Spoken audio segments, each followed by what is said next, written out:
a step above the third grade Candy Cane Classic, the Spurs beat the Wizards. Only a half step, I would say, on the Wizards half of it. 124-113, the Spurs get the win.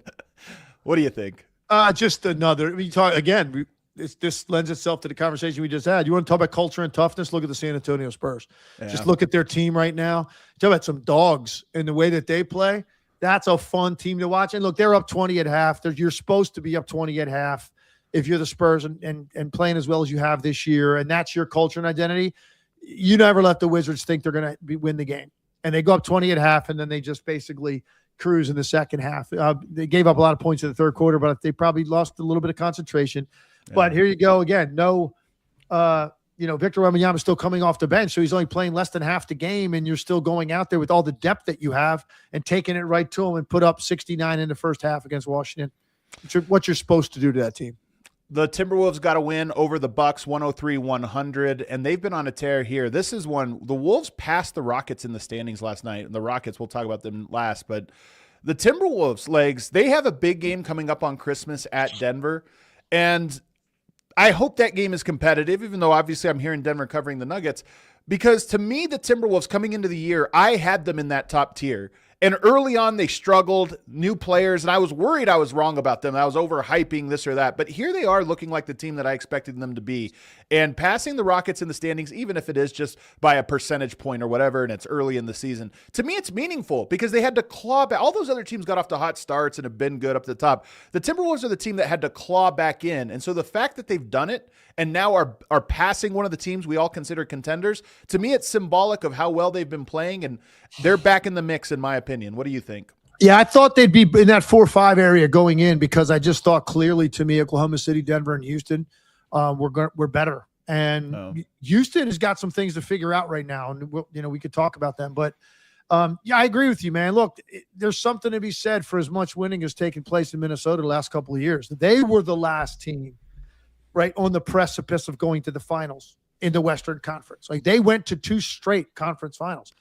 So they have a confidence level about them and an expectation level about them that knows they're in this for the long haul, the entire season. And little peaks and valleys you're going to get throughout the year.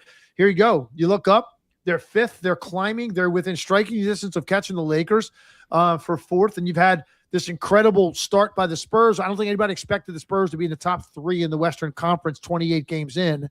So that kind of upset the apple cart a little bit. Houston is not where we thought they would be. But here comes Minnesota, like doing what they've done the last 2 years. They win, and they win in different ways. Some nights they can outscore you. Some nights they lock you down defensively. It was more about the defense in this game against Milwaukee, but it's a good point. Here they come, 8 out of 10, and Minnesota's on the move. If they get a win, if they hold serve and then get a win on Christmas Day over Denver, I just think the narrative is going to flip on this Timberwolves team and maybe about the Western Conference race in general, which right now it looks like Suns fans got mad at me when I said there's like 6, just tough teams. I think the Suns are very good. If they were in the Eastern Conference, we might be talking about them in a different light. I just don't think they're in the group of that top 6 yet. Maybe they'll prove me wrong. But the 6 teams that are in the playoffs right now are just all really, really good. And that's why the playoffs are going to be incredible. Last night, the Rockets lost to the Kings. It's almost ironic because the Nuggets beat the Rockets a month ago and then came home to play the second night of a back-to-back against the lowly Sacramento Kings and lost. And the Rockets get the win over the weekend over Denver. Same exact thing happens to them. An emotional letdown game to the exact same team. To me, it's that and nothing else. Ime after the game said as much that, hey, I've got to do a better job of keeping them focused after these highs when they go up against these low teams. But it happens, Legs. I don't know if there's much more to say of it than this happens in the league, unfortunately. It does. And I think, look, this is just one of those situations where we get to this point of the year, man, and there's so many narratives and storylines are going to change because of the amount of teams that have dealt with injuries and whatever it may be. It's just that time of the year. It's tough to draw conclusions. You think you know certain things based on the first few weeks of the season, and then you get to this time of the year and remind you you're wrong about a lot of that stuff, and you recalibrate. And you set up, what's going to take place after the All-Star game when you will start to get really serious dial in and think that you know all these teams a lot better. All right, Legs, we're going to take a break. I don't think you're going to be able to come off camera here for during the break like usual, but I'm going to take our break right here. And on the other side, we're going to dive into all the awards. And we're going to start with MVP, which I know everybody wants to debate. And Rookie of the Year, I'm very excited to talk about because that one has a lot of names on the list. So we'll do that right here after the break. First, I want to tell you guys about the presenting sponsor of this show and about the new promo FanDuel has running. Every Friday from 6 to 7:30, it's NBA Happy Hour on FanDuel, your pregame for the weekend. We're talking limited time specials you won't want to miss. Boosts, bonuses, surprises, all dropping in the app during happy hour. So before tip-off, check the FanDuel app to see the week specials. Then make your move before the shot clock expires at 7:30 Eastern. It's the perfect way to start your weekend. A little basketball, a little action, and a whole lot of Friday energy. That's NBA Happy Hour every Friday from 6 to 7:30 p.m. Eastern. Only on FanDuel, official sports betting partner of the NBA. Must be 21 or older, present in select states. For Kansas, an affiliate with Kansas Star Casino, or 18 plus and present in D.C., Kentucky, or Wyoming. Rewards are non-withdrawable. Restrictions apply, including bonus and token expiration, leg requirements, and max wager amount. See terms at sportsbook.fanduel.com.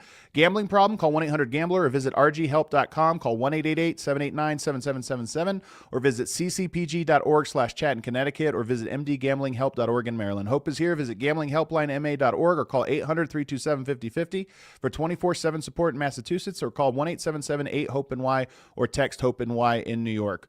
I also want to tell you guys about Shopify. What kind of dreams did you have when you were a kid?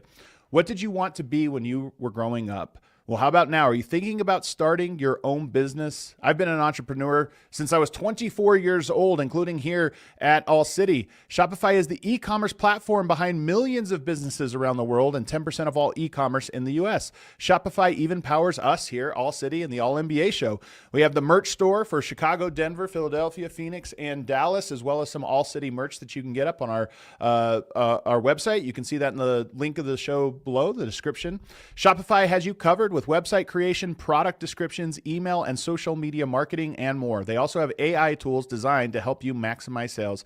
If you're ready to sell, you're ready for Shopify. Turn your big business idea into cash with Shopify on your side. Sign up for your $1 per month trial and start selling today at shopify.com/allcity. That's shopify.com/allcity. All right, back here, segment 2 of the All NBA show. I'm with Tim Legler, and we're going to talk end-of-year awards, even though it's not even quite the midway point of the season. And we're going to start with the MVP, and we're going to look at some of the odds here. So MVP right now, the straw poll just came out. Tim Bontemps every year on ESPN does the straw poll where he polls 100 different local analysts. I'm one of the people involved in that straw poll. And he just tries to get a sense of what people are thinking. And it was pretty contentious this year. Usually it's like one guy has a huge majority. Right now it was split, the top two guys almost evenly. And then there were a lot of guys receiving votes. So if you had to say right now where you thought the MVP race was, what would you say? If I had to tell you a prediction on what's going to happen, I'm like almost certain, barring injuries, SGA is going to win the award again. And I know we're 28 games in. We got a lot of basketball to play. Jokic is having another historic season. But I feel like if you didn't vote for Jokic last year, with what that guy did, then why would you vote for him this year? It makes no sense. Like SGA is having the exact same year. In some areas, he's been better than he was last year. Now he lost a couple games here in the last week, so that's kind of taking a little bit of the, chatter around, they're going to win 75 games. Yeah, a little bit. But look, they also could easily roll off another 12 straight pretty soon here and get right back up on that pace. So if they have a record-setting year as a team, he has basically the identical year he had last year, maybe even better and more efficient. How are you not voting for him this year? It makes no sense. So that's why, to me, despite Jokic having another year of statistical just kind of improbability, I think SGA is going to win it unless he gets hurt.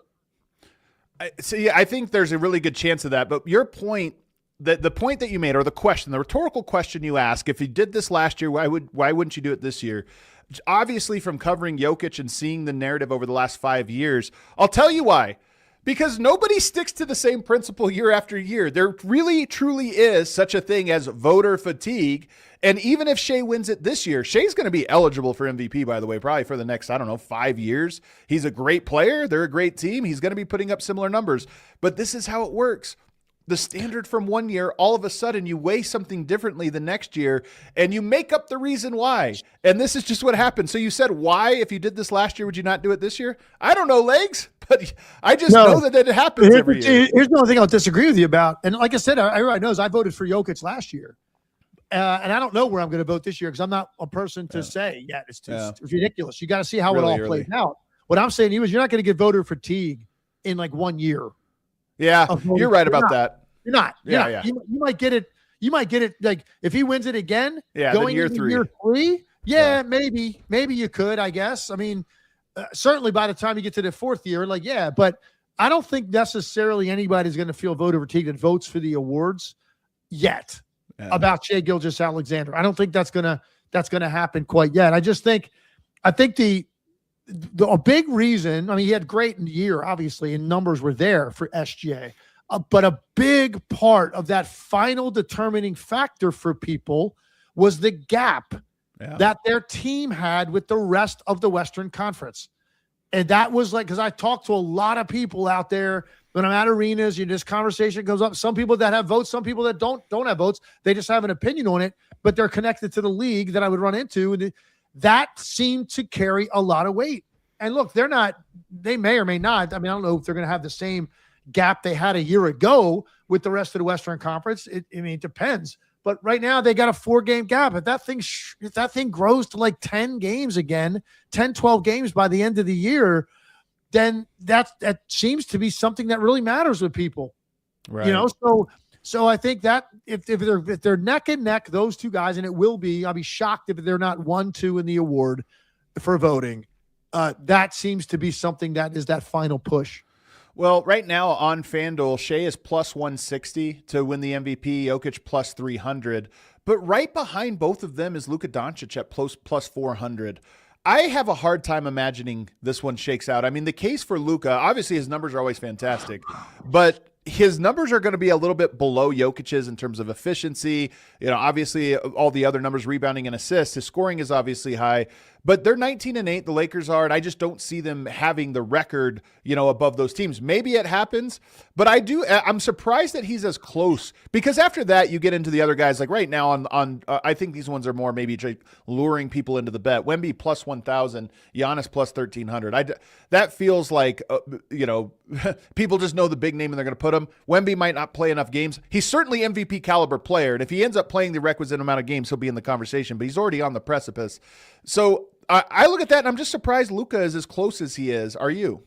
Yeah, I am. I think to me it's a clear-cut separation at the top with the two guys we mentioned, Jokic and SGA, and then Luka. Probably, I don't think necessarily definitively clear-cut number 3, because I think Jalen Brunson has a pretty good argument in that regard. I think Cade Cunningham can make a pretty strong argument if you want to regard winning and reward winning. The Detroit Pistons with the best record in the Eastern Conference, 22 wins already. He's got a case, and he's putting up massive numbers too, 27 a night, 9 assists. Like, those are big-time numbers. Luka's are a little bit more off the charts, like 34, 9 and 9. Like, those are, when you are flirting with a 35-point triple-double every night, like, that's statistically, you're like, wow, but he doesn't shoot the 3 very well. The efficiency's not as good. The defense is something that he's always going to be maligned for. So, yeah, I am a little bit surprised that it's as close, and they've got 8 losses already. The Wembanyama thing, Adam, like, he's already missed 12 games. So you could only miss 17 total. I mean, I think that might be tough. Like, to think he's only going to miss 5 games the rest of the year. Yeah. That's kind of hard to imagine, the way guys miss games nowadays. So that could end up hurting him. And then the only other two guys I want to mention, because I don't know where their teams would be without these two guys, and they've had surprising success. Tyrese Maxey and Jaylen Brown. Like, those two guys, they're not going to win the MVP. They're probably not going to get first place votes. But my goodness, where would those teams be if these two guys weren't doing what they're doing? Maxey's averaging 32 points a game efficiently. Jaylen Brown just a shade under 30 with top shelf defense every single trip up the floor as well. And he's really worked hard to improve his playmaking ability too. Those two guys, I think, just get almost like the honorable mentions in this category for me, because I want to shed some light on what they have done, because their teams would both be sub 500 if they just had average years.